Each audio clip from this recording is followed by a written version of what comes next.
For over 6 decades, Clint Eastwood wasn't simply a movie star, he was something closer to a symbol. The lone gunslinger, the hard-edged detective, the man who could walk into a room full of danger and somehow make silence do all the talking. He made discipline look natural. He made restraint look like the most powerful weapon a person could carry. And now, just weeks shy of his 96th birthday, the stories coming out about how Clint is spending this final stretch of his life are touching something deep in people who grew up watching him. Not because he's struggling, but because the man who once seemed untouchable is finally living like everyone else. Clint was born in San Francisco in 1930, right in the middle of the Great Depression. He grew up learning fast that life doesn't hand you anything. He served in the military, worked a string of ordinary jobs, and sort of stumbled into Hollywood without anyone expecting much. He wasn't flashy, wasn't loud, but he had something directors couldn't teach, a kind of stillness that made the camera lean toward him. Sergio Leone noticed it first. He gave Clint a poncho and a cigar,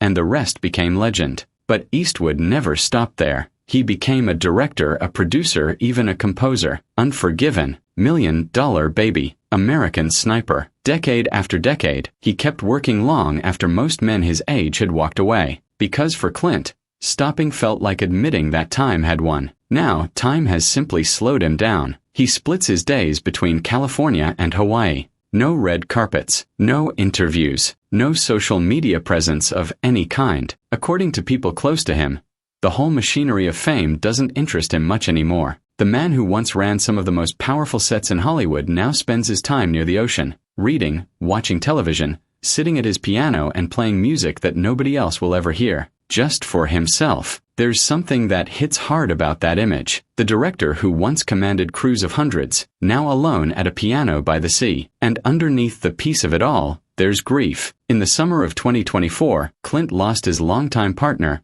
Christina Sandera. People close to him say the house changed after that. When he spoke about her publicly, he did it the only way Clint Eastwood ever could, briefly, quietly. He called her a caring woman and said he would miss her. 2 sentences for years of love. His son Scott has said his father is a survivor, that their family doesn't dwell, they keep moving. And maybe that's always been the truest thing about Clint Eastwood. He came from a generation that carried pain privately and showed up anyway. Now fans are watching as this icon slows down. The squint softer, the pace gentler, the credits beginning to roll on one of the greatest careers the movies have ever seen. He has children, a legacy, and a shelf of awards that could fill a room. But somehow the image people can't shake is simpler than any of that. A man at a piano, an ocean outside the window, music playing for no one but himself. Because legends age too, they grieve too. And sometimes the most powerful ending isn't dramatic at all. Sometimes it's just quiet and earned.